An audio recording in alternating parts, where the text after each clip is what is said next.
And good afternoon. You're listening to Ken Hudnall. This is the Ken Hudnall Show, coming to you from our studios right here in exciting El Paso, Texas. Gateway to the Old West, the most haunted city in the country. Well, today's September the 18th, 261st day of the year, 104 days remain the year's over with. Holidays and observances: National Ceiling Fan Day, National Cheeseburger Day, International Equal Pay Day, World Bamboo Day, National First Love Day. Take that nostalgic look back and think about your first love. National Day of Civic Hacking, Rice Krispies Treats Day, Read an eBook Day, World Water Monitoring Day, Global Company Culture Day, Purple Bra Day. That's definitely one for the books. Hug a Greeting Card Writer Day, National Cartoonage Day, National HIV, AIDS, and Aging Awareness Day, Chiropractic Founders Day, National Report Kickback Fraud Day. I've tried, but unfortunately, the VA and the powers that be don't want to hear about fraud. National Pawpaw Day, National Respect Day, U.S. Air Force Day, symbol of dedication and strength, Aerial Defense Team Safeguards the Skies, Chile's Independence Day, National Inclusion Week, National Neonatal Nurses Week, Red Valley, Fiesta de San Pacho. That's a very vibrant celebration. Fills the streets of Quibdó with music and dance and color. This festival, as I've said numerous times, honors St. Francis of Assisi, blending Catholic tradition with Afro-Colombian culture. It's a unique and joyful celebration. Semana de la Chilenidad, National Jeans for Jeans Day, Heritage Open Days, Healthcare Environmental Services Week, National Coding Week. One of my favorites is Biscuit and Gravy Week, Sexual Health Week, National Drive Electric Month. Famous people born on this date: Jada Pinkett Smith, Jason Sudeikis, James Marsden, and Christian Pulisic. Well, I guess the news is out that Jimmy Kimmel, depending on who you listen to, has either been suspended or fired for his comments about Charlie Kirk. See what stories we have in the news.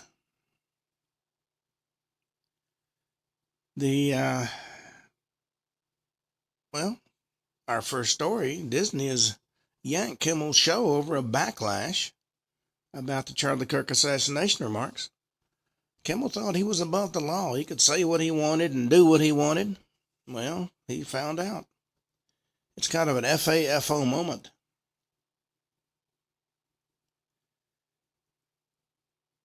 Charlie Kirk's alleged assassin's roommate was problematic before the family kicked him out, according to a relative.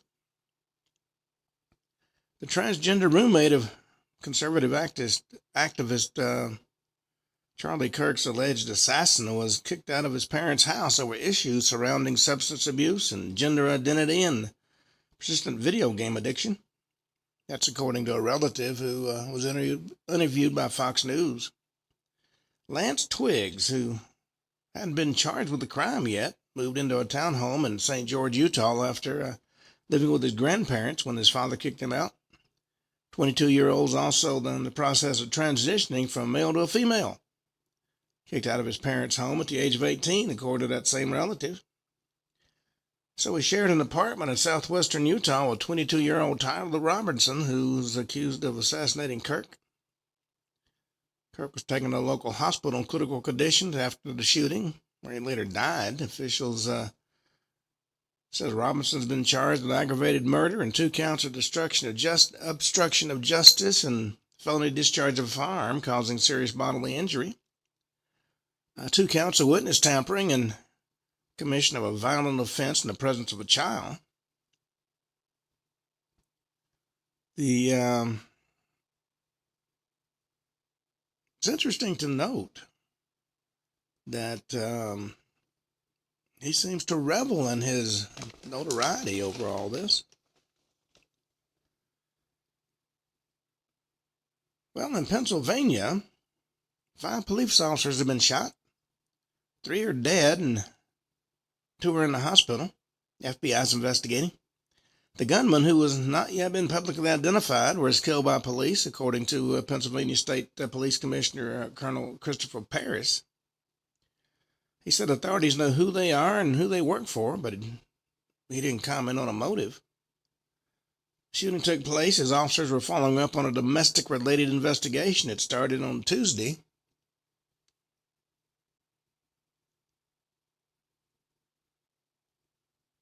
Well, immigration judge has finally decided where his loyalties lie. He's ordered the deportation of Mahmoud Khalil to Syria or Algeria. He's a federal immigration judge, ordered him deported after ruling he had hid information on his U.S. green card application. Judge Jamie Cummins issued the September 12th decision in Louisiana. Said Khalil didn't disclose his internship with the United Nations Relief and Works Agency and his ties to Columbia University's Apartheid Divest, an anti-Israel campus coalition. Court filings unsealed yesterday and published by the American Civil Liberties Union also show that Coleman cited the activism ties as central to her ruling. This is the individual that several judges have been willing to go to the mat to protect. Nobody seems to know why, but now he's being deported. Well, President Trump and the First Lady have been at Windsor Castle with King Charles. He's leaving today. The feds have lowered interest rate, 25 basis points, I think they said. And that brings the rates down to 4 to 4.25%, which hopefully is going to help folks buy homes. Trump advisor Peter Navarro calls the Fed's policy a disaster. They have been refusing to even consider lowering the rates until this particular rate change. J.D. Vance blames Kirk's assassination on the left-wing political radicalization of the shooter. Kimmel and his group have tried to make it out that Tyler Robinson was a MAGA supporter, which of course was not true. Vance said his friend was dead because of left-wing political radicalization. If you want to cut that out, then be honest about it and look yourself in the mirror. According to court documents, the mother of Robinson said Robinson had become more politically active, leaning to the left, supporting pro-gay and trans rights. Of course, his main squeeze is transgender. Well, there's a massive asteroid racing toward the Earth at 24,000 miles per hour. It's being closely watched. It's bigger than a skyscraper. Scientists say the asteroid, officially dubbed 2025 FA22, is set to race past the planet at more than 24,000 miles per hour. And it's going to do it again in 2089 and 2173. It measures between 427 and 951 feet across, similar in size to a large skyscraper. Well, there's still a lot of brouhaha about the the clash between Dearborn's Muslim mayor and the gentleman who said that he didn't want streets named after Hamas terrorists. Turns out he's a Christian minister.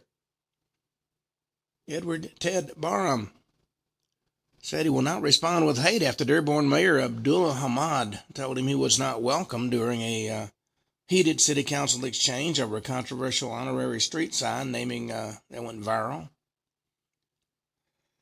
In a new interview with Fox News, Barham said the moment has only strengthened his resolve to speak out about freedom of speech and freedom of faith. You know, it's interesting from what they're saying. The mayor, the Muslim mayor, is adamant. He wants Barham out of his town. Well, even though ABC is trying to turn the Tyler Robinson situation into a love story, according to Jesse Waters, it's nothing more than murder. And I'd have to agree with him. Tennis legend Martina Navratilova reacts to Jimmy Kimmel being pulled off the air after the Charlie Kirk comments. She fired off a series of social media posts Wednesday in response to the news that Disney pulled the talk show host Jimmy Kimmel off the air. She's known as a highly outspoken liberal as well as a former athlete, and she objected to Disney's removal of Kimmel from his show in a series of X posts. She claims it's basically a conspiracy to remove liberal talk show host. Now, when the liberal talk show hosts got their shows, nobody saw anything peculiar about that. Well, President Trump has decided to designate Antifa as a major terrorist organization. He described the group as a sick, dangerous, radical left disaster and a true social announcement. He added he'll be strongly recommending those funding Antifa be thoroughly investigated in accordance with the highest legal standards and practices.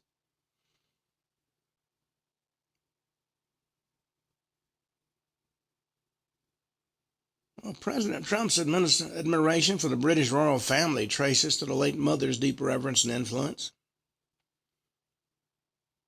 Wednesday, President Trump and First Lady Melania Trump were greeted by Prince William and Kate Middleton, along with military honor guards and mounted troops at Windsor Castle. This is his second visit to the UK as King Charles III's guest. Of course, a lot of the British left-leaning crowd are up in arms about it.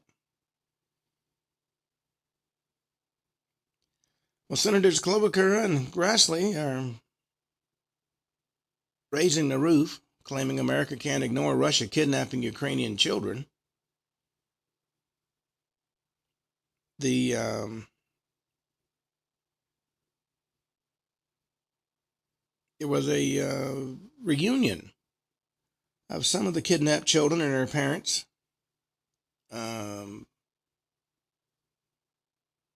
Very short time ago.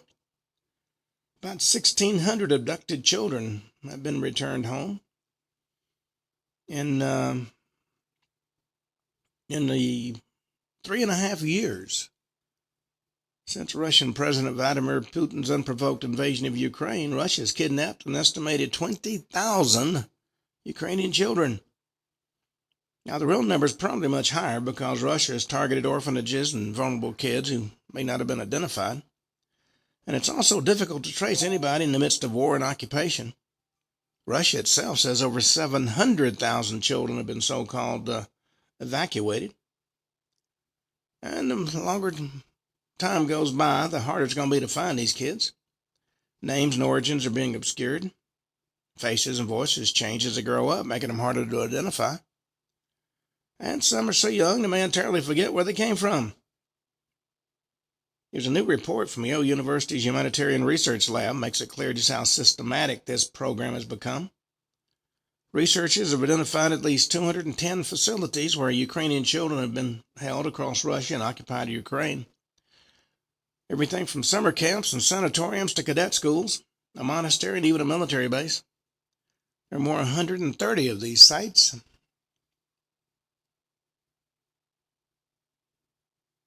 Let's see.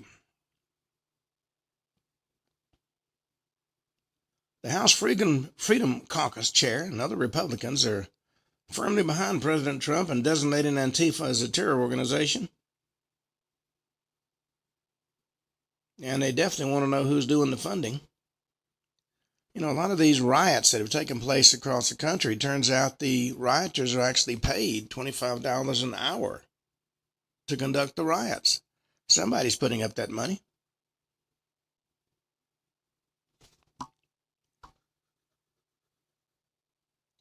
Well, Al Gore has crawled out from underneath wherever he's been hiding. He's warning about President Trump's jihad of clean energy transition. In an interview with Axios, Gore said Trump was more loaded for bear this time around in his opposition to clean energy compared to his first presidential term. He added that outside forces pushing back against Trump have also grown stronger, particularly outside the U.S. And if you look at it on a global basis, we get a distortion field here in the U.S. now that Trump's jihad against the sustainability transition. Now, nobody knows what Gore meant by his remarks, but Axios published them on Wednesday.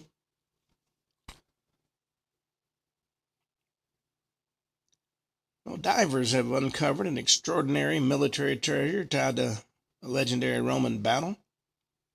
A millennium-old helmet that saw ancient Rome's first great Mediterranean war was recently unearthed in Italy.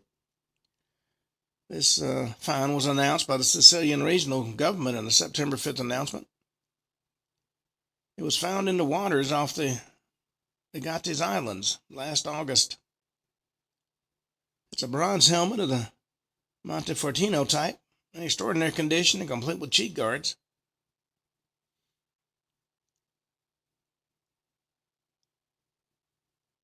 Well, after Charlie Kirk's assassination, colleges are addressing concerns about campus event security. Some colleges are addressing it more critically than others, of course. In a Friday post on X, Inez Feltscher-Stepman, senior policy and legal analyst for Independent Women's Forum and Independent Women's Law Center, said Kirk's death could mean fewer events for conservatives on college campuses. Parties identified the suspect, of course, as Tyler Robinson. And according to Stepman, the assassination will accomplish what the left has tried to do for so long: significantly shut down conservative speech on college campuses. Not because of lack of bravery, but lack of logistics. Outdoor events are routinely more dangerous than indoor events.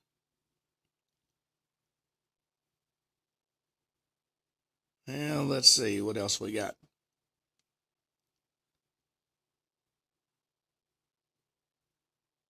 We've got some interesting comments, I guess you could say, by elected officials that make you wonder, do they realize what their job is? And if my system will cooperate, well, it's not going to cooperate. The Menendez brothers are going to find out their fate shortly. Did they get a new trial or not? And the Cracker Barrel CEO was admitted making a misstep on the logo change as sales and traffic plummet. People love the old style decorations, and now it's just like any other restaurant.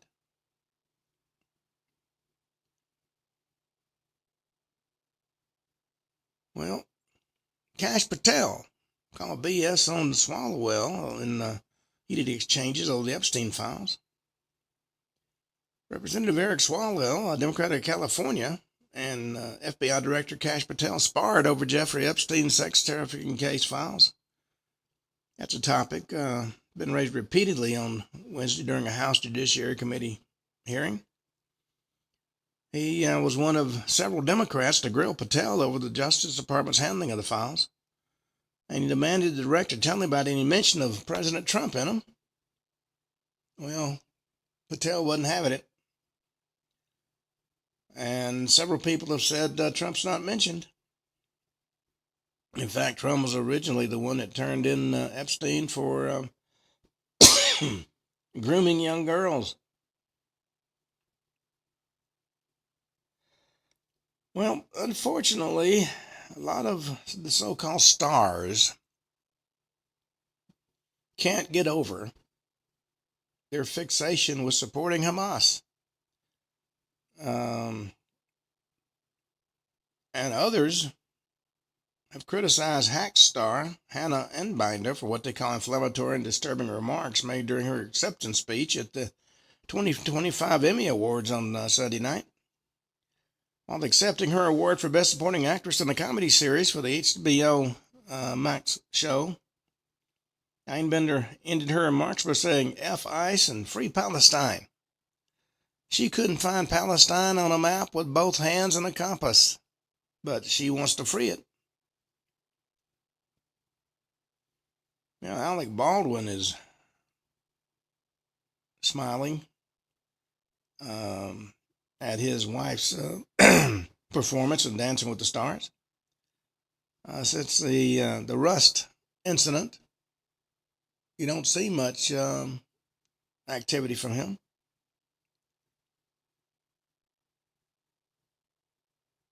Well, Montel Williams has made some comments about the Charlie Kirk assassination. He says the assassination was driven not by politics, but by love. That Robinson was so offended at Kirk's comments about the transgenders, since his main squeeze was transgender, that's why he did it.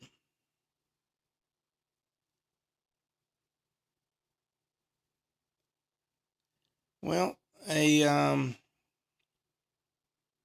has drowned after falling into a deep ocean pit along the Oregon coastline.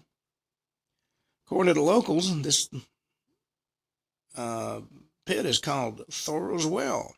Like it began as a sea cave that collapsed into a giant hole that's estimated to be about 20 feet deep. Rough seas and sneaker waves have swept a number of unsuspecting onlookers into the ocean. And once you fall into that pit, you got a problem on your hands.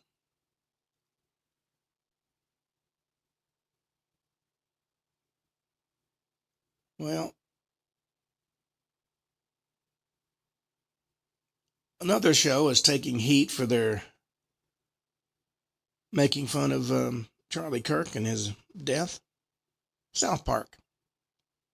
We'll see if it stays on the air, if it goes the way of Kimmel.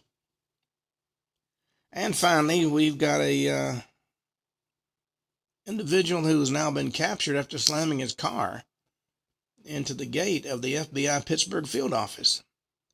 They're calling it an act of terror. The FBI was targeted by this driver, who, after crashing into the gate, pulled an American flag out of his car, threw it over the fence, and ran. Well, we've been talking about a lot of strange stories. I'm going to do one more day of haunted hotels, and then we'll go to a new topic.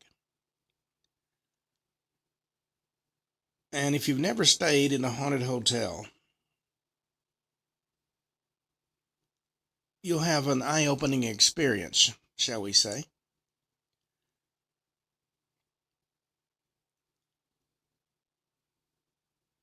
Okay, our next, most hotels pride themselves on giving you a nice stay. But some hotels go to the exact opposite. We were talking about yesterday. We were talking about a very well-known, the Stanley Hotel, Estes Park, Colorado.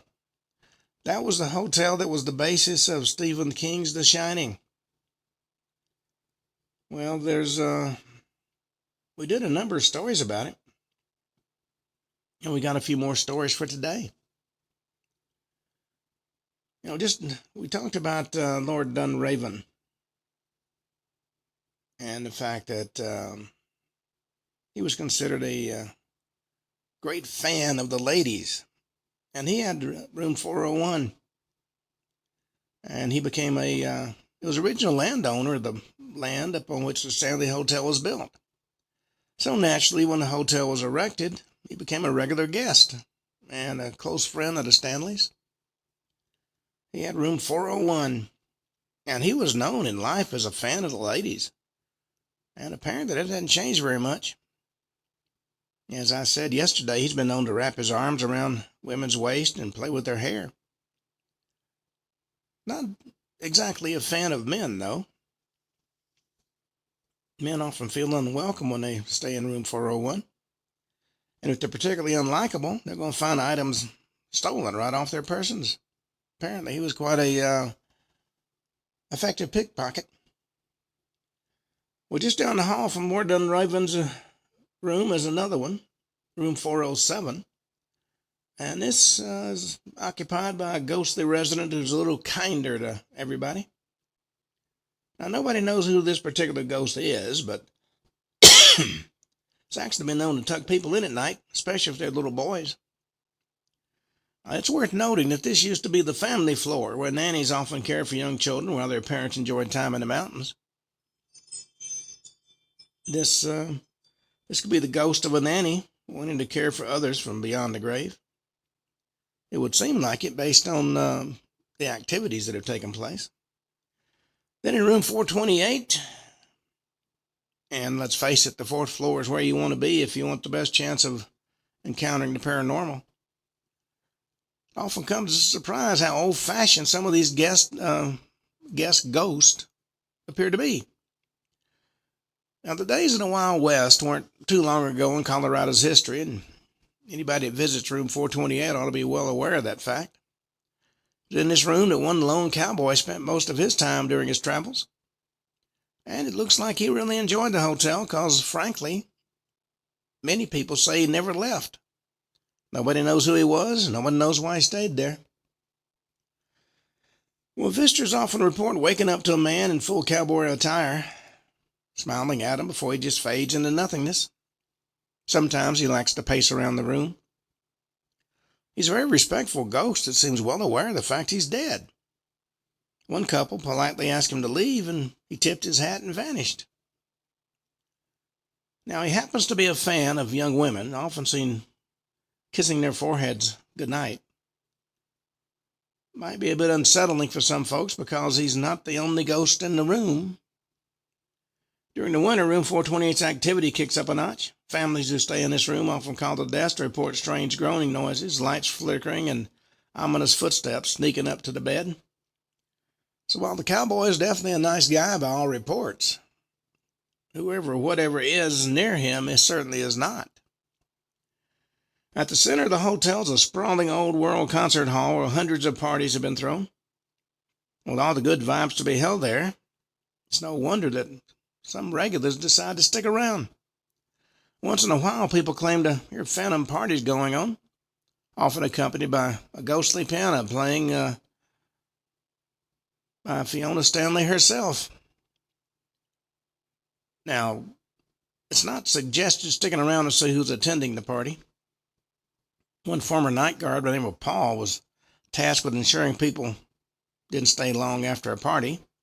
And if you spend extra time in the concert hall at night, you might hear Paul shout, "Get out!" Well, it's not really considered a threat, as much as it is a poor guy doing his ghostly job, still doing the same job in death he did in life. It's safe to say that there's an unsettlingly high number of paranormal denizens in the Stanley Hotel. which raises the question why that might be. It's not a hotel that's seen much murder and mayhem. Hadn't been a whole lot of deaths on site, and most of the people who died there died peacefully, so why would there be so many ghosts hanging around? Well, a lot of paranormal investigators attribute the hotel's high ghostly activity to the limestone caverns underneath it. Hotel staffers have started to call the caverns and the stairs leading down to them the vortex. It's said that most of the entities that arrive at the Stanley Hotel come from the stairs and slowly find their way to their respective homes.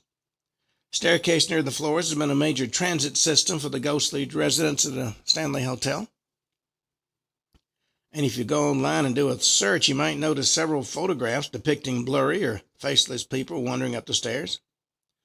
And in all those photos, the people that took them swore they were alone. And if that's not spooky enough, I've got another story for you. According to one hotel worker who was new in the 1970s, he and a friend decided to go exploring through the hotel. He saw a staircase and went out of a hallway that led into an inky blackness. Something about that staircase just seemed off to him, he said. The darkness was just too dark. Well, the two friends exchanged glances and decided against going down the stairs, and that was probably a good thing, since the next time they went down that hallway, the stairs were no longer there. So the question becomes, what did these two men see? More alarmingly, what would have happened if they had gone down those stairs? No matter how you look at it, it does seem to be a portal that opens up in that area. So if you're looking for a severe scare, or want to take in the Colorado mountain air, Stanley Hotel is one venue you don't want to miss. And though that hotel is said to be highly haunted, the ghosts that lurk around the corners are reasonably friendly. At least that's how it seems at this point in time. You got to remember, this is the very same hotel that inspired Stephen King's The Shining. So while the ghosts might not be violent, it's still a hotel that can be pretty terrifying on the wrong night. Staying there is a decision you'll have to make. Well, I'm going to wrap up our discussion of haunted hotels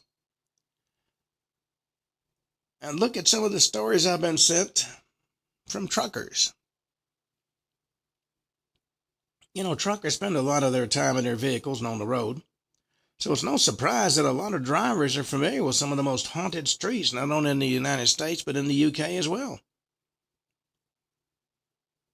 One of the most frequent causes of injury and death in the modern world is traffic accidents by careless, drunk, or clueless drivers. And sometimes the deceased choose to stay behind and continue to stalk the road that caused their death. One famous story about something like that is the story of Resurrection Mary. I've talked about her before.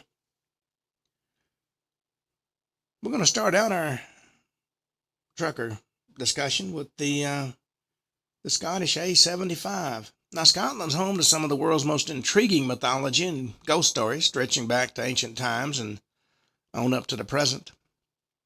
And the most haunted road for truckers, in Scotland they're called lorry drivers, is the Scottish A75.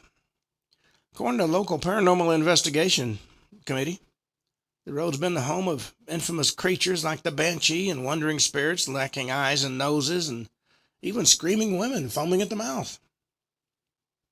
Individuals frequently claim to see disheveled individuals and suffering old women as well wandering along that highway. Well, in 1957, one truck driver believed he saw a couple walking across the A75 in broad daylight. He swerved to avoid them, and as he was in the process of doing that, he saw them vanish. Other truckers claimed to have seen similar sights, including elderly women who run at the vehicles before disappearing. Well, this particular highway is now a popular target for supernatural tours and investigations. It also continues to be one of the most commonly used roads in the country. You know, there's one story from the UK that is absolutely fascinating. It comes from a stretch of road that lorry drivers frequently navigate. In fact, it's one of the most haunted roads in Britain. It's called the Stockbridge Bypass. And that road's supposedly haunted by the ghost of a excommunicated monk buried in an unconsecrated graveyard instead of the dedicated monastery cemetery. Truck drivers have often seen that spirit wandering the bypass in a brown wool robe, oblivious to the traffic and activity around him.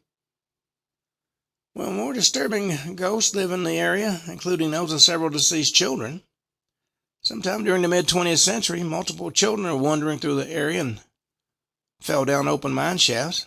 Of course, they died on impact. People claim to hear them dancing and singing Ring a Ring of Roses, a well-known British nursery rhyme about the plague, and they're heard singing it along the side of that road. Stories corroborated by workers and security guards throughout the 80s and 90s. In 1987, construction even ceased on the Stockbridge Bypass because the workers continued to be harassed and reported seeing and hearing unexplainable things such as children giggling and monastic chanting and tools moving of their own accord. 2 security guards in the vicinity reported similar problems. They discovered a hooded figure in the woods that watched them while they went about their work. One truck driver, an older man named Sean, claims the monk sometimes chases his vehicle down the bypass. The monk doesn't run, he said, but instead appears at different intervals until the trucker turns off that road. His favorite theory is the monk is looking for somebody to dig up his bones and bury him in consecrated ground so he can move on in peace. Well, with all this ghostly activity, a little surprise, Stockbridge Bypass is one of the deadliest in the UK. Many cars crashing after swerving to avoid something that suddenly appears in the middle of the road. Several truckers reported seeing the ghost of a young woman named Annie in Tatawa, New Jersey. The road in question is called Riverview Drive.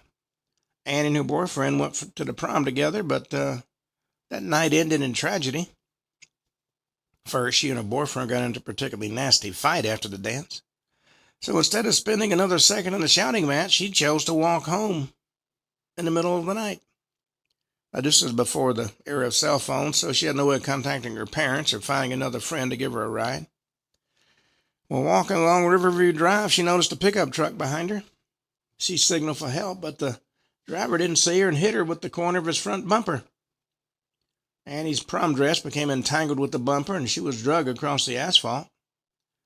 And that rough road mangled her entire face.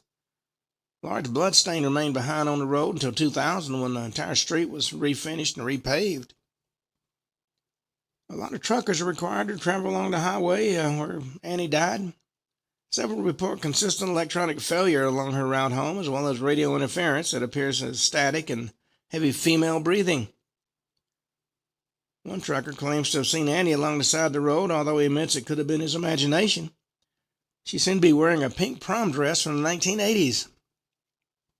He said, every time I have to drive down that road, though, I swear that one Michael Jackson song comes on where he keeps saying, "Annie, are you okay?" He said, that's just cruel. Well, almost every truck has heard of the infamous Devil's Highway, or U.S. Route 491.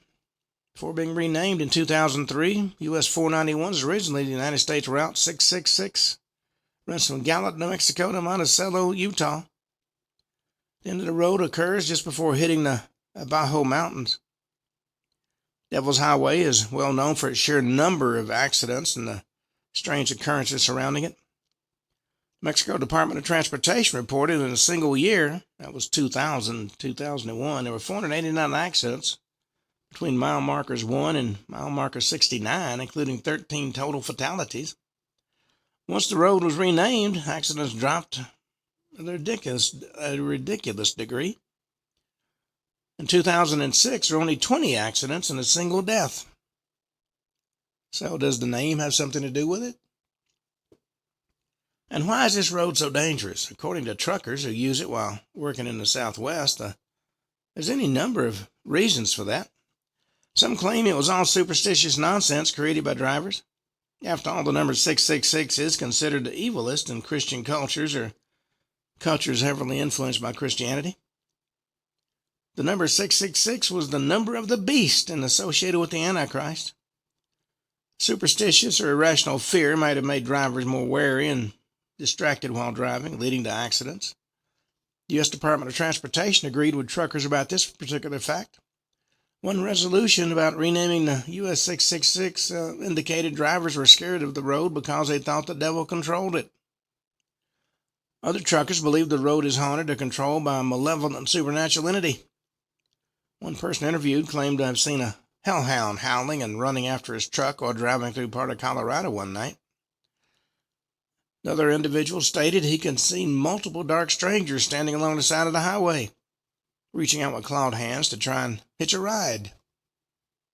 Well, multiple truckers remember seeing a black roadster, believed to be a 1930 Pierce Arrow, running vehicles off the road. This particular apparition appears randomly and starts to follow drivers before speeding up and ramming the backs of their vehicles. I had that done to me once. That was definitely not something I'd recommend for others. That's when I found out that my car could actually do 118 miles an hour. Paranormal investigators credit the roadster with at least 5 deaths. Rule of thumb for truckers seems to be stay off US 491 as much as possible. And if you do have to drive there, try not to venture onto the highway at night because that's when unexplainable activity increases and the chances of fatality are highest. Well, there was a truck driver who was coming back to Ohio at the end of a long haul down to Alabama. He was excited to be on the last leg of his journey. And due to some complications, he hadn't seen his family in 2 weeks and decided to take a shortcut one of his buddies told him about. This was a common practice since it's always easier to take routes that avoid traffic and the chaos of busy streets. This shortcut went right through a desolate patch of abandoned Midwestern country, possibly cleared out to form a part of the Rust Belt when all the jobs left. He didn't think too much about it, even though other drivers had told him plenty of ghost stories on the scanner. Usually due to the late-night hauls many of them went on during this final stretch. Even though he believed in ghosts, he put it out of his mind. He was so happy to finally see his wife and her 2 small kids. He didn't really think about anything beyond being able to surprise them in the morning with the souvenirs he picked up for him on that trip. According to the story, his littlest one, whose name was Abby, collected teddy bears, and he found her a silly little fluffy one hugging the state of Alabama. Just a trinket that had been keeping him company on the dash during his return trip to Ohio. Almost didn't want to give it to her after driving through that bleak bit of countryside. Well, this shortcut was a long stretch of road away from the main highway, and he'd been on that road for over an hour, about 3 a.m, perfect stretch of pitch black. Nothing strange happened until he entered what looked like a miniature forest set in the middle of nowhere. Tall trees and overgrown shrubs blocked both sides of the road. And when his radio started to phase in and out, coming back on with a loud shriek of static that hurt his ears, that got his attention. Cold flooded the cabin. He tried to adjust the air, but the intense chill wasn't coming from the fans. And that's when he saw the body. Well, the man's body was hanging from a tree on the side of the road, swaying in the wind. He slammed on the brakes and skidded past the tree that had the poor man hanging from a branch. Still see his legs slinging back and forth in the rearview mirror like a demented pendulum. Well, he grabbed the phone and the flashlight and jumped out and ready to call the police. Turns out it didn't have a signal. Unsure what to do, he approached that tree, and when thought he was just beneath it, he shined the flashlight up. The hanging man was gone. He looked around, illuminating as much of the countryside as possible. There was nobody and nothing about, not even a raccoon or a bat. Slowly he made his way back to the truck. He said he was so vigorous in his attempts to erase the image that he saw stars from rubbing his eyes from the pressure of his hands. He decided he surely had imagined it. It was late at night, and clearly his mind was playing tricks. Maybe the ghost stories of colleagues told him had gotten to him. He climbed back inside and slammed the door before putting the truck back in gear and readjusted to face the windshield. And he froze, because hanging from a tree several yards in front of him was that same man. His skin bruised and red from the rope around his neck. And if he'd had any eyes left, they'd have been bulging, but there were 2 empty eye sockets that stared back. Dead man's face was bloated and bruised. Well, the driver freaked out and slammed the gas pedal to the floor. Truck lurched forward and hangman disappeared. Well, he made it home without seeing the hangman again and gave the family their presents. He vowed to never take a shortcut again, especially on that road. This incident occurred in 2013 in central Ohio, and the driver adamantly refuses to ever go near that particular stretch of countryside again. Seems like almost everybody has a relative who's a truck driver. For this particular story, it's actually the person that told its brother-in-law. Most frequent trips are from Pennsylvania to New York and back. Now, normally it wasn't a bad trip, but like all driving, it does take a toll. And one night, after a particularly difficult journey through snowy weather, he decided to pull up along the side of the road with a couple of other truckers coming back from a delivery. Well, sometime in the early morning, he heard a loud bang on the side of his truck. Jumped out of the bed and glanced out the window and didn't see anything. After a second, he heard another bang from the other side. He went across the cabin and didn't see anything there either. Wondered if somebody's having a prank, playing a prank, or having a laugh at his expense and probably throwing snowballs inside of the truck to scare him. Got on the radio and only heard static. Now that the other drivers was awake. We opened one of the doors, looked out to see if anybody was outside, but didn't see anybody. And even stranger, there weren't any footprints. Just the tracks from the trucks when they had pulled up on the side of the road. So he closed the door and locked it and decided to go back to sleep. Well, as he lay back down, the banging started up again, this time on both doors. And there was no silence. The truck rattled and rocked as loud noises came from both sides. Panicked, he started the truck and made the pull out. Same time, he saw the other two drivers also firing up their engines to try to get away. He still doesn't know if somebody was just pranking him or if something else was going on. You know, if you cross a lot of this country, you're certain to see spook lights or ghost lights. It's one of the most common paranormal phenomena seen around the world. They're unexplainable lights that usually appear as colored balls. They float in unusual locations, sometimes move around, and believed to indicate a supernatural presence. Some paranormal scholars believe they're spirits that are unable to take a more corporeal form. Other cultures, the spook light can be an indication that there's a mythological creature around, such as a fairy or will-o'-the-wisp.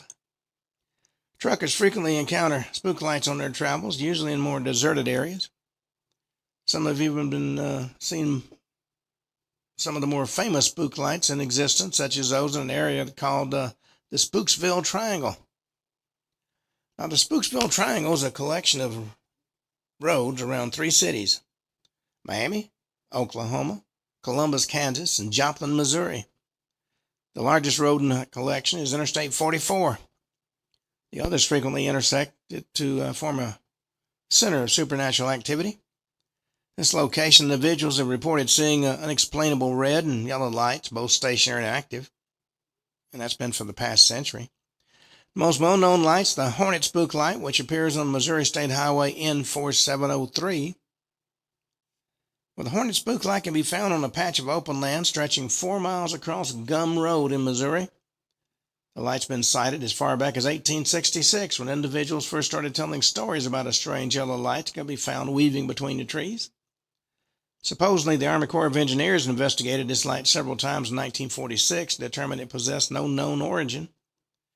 American Ghost Hunter Society also launched several inquiries into the potential sources of the Hornet Spook Light, but couldn't find one. According to the Society's president, Troy Taylor, the light will move down the center of the road before bobbing and rising, and he described it as similar to the motion of a lantern being carried by somebody on horseback. And that may well have been how it began. People of Gum Road created several different explanations for the Hornet Spook Light, and these have spread to the truckers that go through the area. First story is the light is actually the spirit of an Osage chief who was beheaded during a conflict between European settlers and the Native Americans. That light is a torch being carried by the chief and trying to find his head. The other theory also utilizes local history, claiming the spook light's the amalgamation of two young Quapaw Indians that met a similar fate in that region. And truckers, of course, tell numerous stories about the Joplin truck stop. Surrounding area is considered haunted and dangerous, and a lot of locals avoid going near the woods alone, or especially after dark. The rural nature of the region contributes to the atmosphere of the stop. Many drivers dislike refueling and sleeping in that area because of the haunted spook light and because screams and cries can be heard coming from the darkness. One driver said, "I hate it there." Have you ever tried to sleep and get that feeling that somebody's watching you even though there's nobody else around? It's like constantly having eyes on you, and you can't tell where they are. Well, another spook lights the region in the region is the Miami spook light, which appears in Miami, Oklahoma. And the bright, undefinable white light that materializes outside town. Truckers and locals have seen that light since the mid-1800s, and some date it back to the original Trail of Tears that ran through that region in the 1830s. Most people believe the light comes from the lantern of a woman who went to look for her missing daughter every night for years. The daughter had been sent out to return the family's missing cows, which had become lost in the fog. Well, the woman continued to look for her daughter till she went mad with grief. And truckers who pass through Miami say they sometimes hear shouting and sobbing and crying as though that woman continues to look for her daughter to this day. The sounds tend to precede the light, which moves slowly and bobs back and forth as though swung by the motion of a human holding it.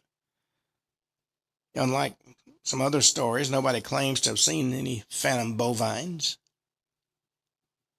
Another known spook light that isn't in Spooksville Triangle is the old Brewery Hill spook light in Le Sueur, Minnesota. Similar to the others, the light in Le Sueur resembles a red lantern that can be found bobbing and weaving over the Omaha Railroad tracks to the south of town.